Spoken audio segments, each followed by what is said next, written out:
I've always felt too big for this town. Call it pride, teen angst, or an overindulged sense of romance fed by the Disney cartoons of my childhood. I've wanted to get out for a long time. Day building skyline of our downtown capital was never enough. I've spent my whole life trying to escape one way or another.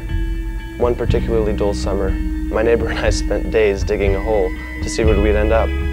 4 days later, we found ourselves about a half-foot below ground with enough blisters to last us a lifetime.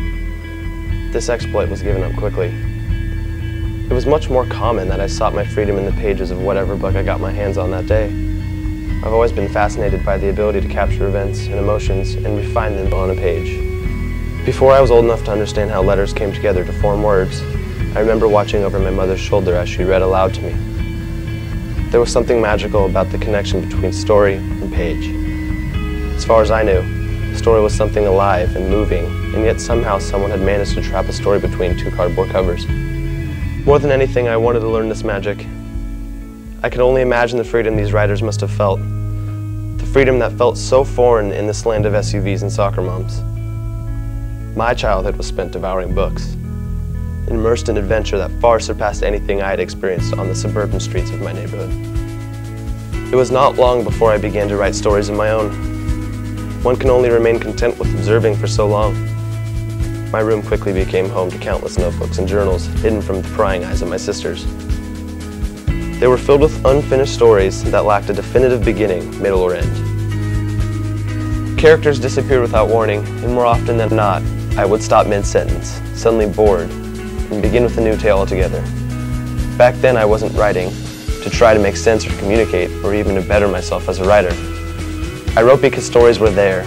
I needed to capture them. When a pen became too cumbersome, as it often did, I simply dreamed. My imagination nourished with the exploits of Robinson Crusoe and the Pevensey Children. In my stories, I could travel far beyond our neatly manicured lawn and backyard swimming pool.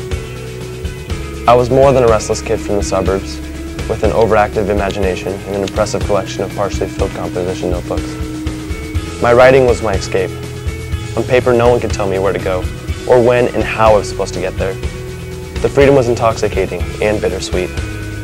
Back then, it felt as if I would never get out, as if I would be trapped in this town forever. Time passes much slower, and the world's a lot smaller when you're a kid.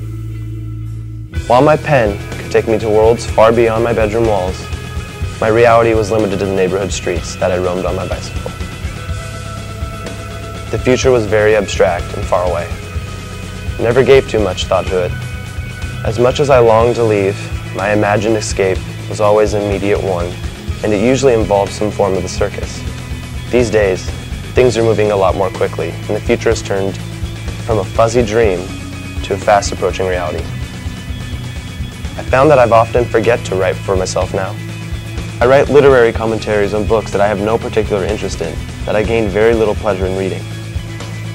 It feels like the words that used to free me now only serve to trap me further into the doldrums of suburbia.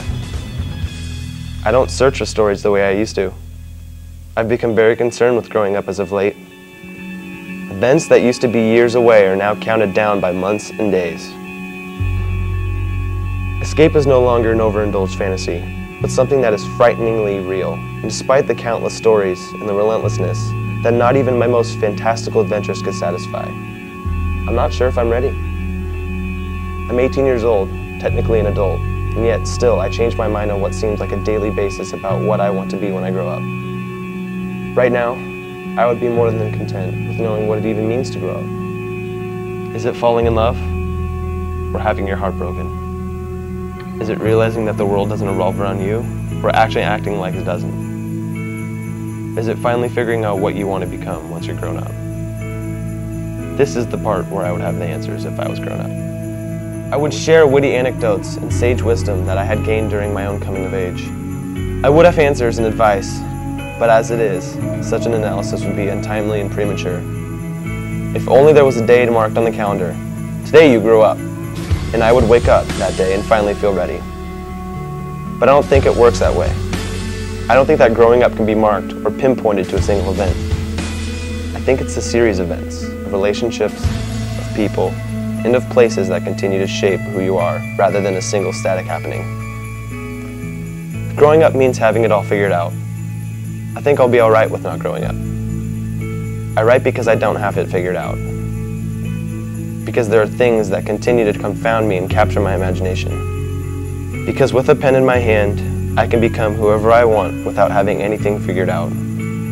While my writing has changed significantly from the days of spiral notebooks filled with dragons living in cornfields and sailboats in the Caribbean Sea, deep down, it hasn't changed at all.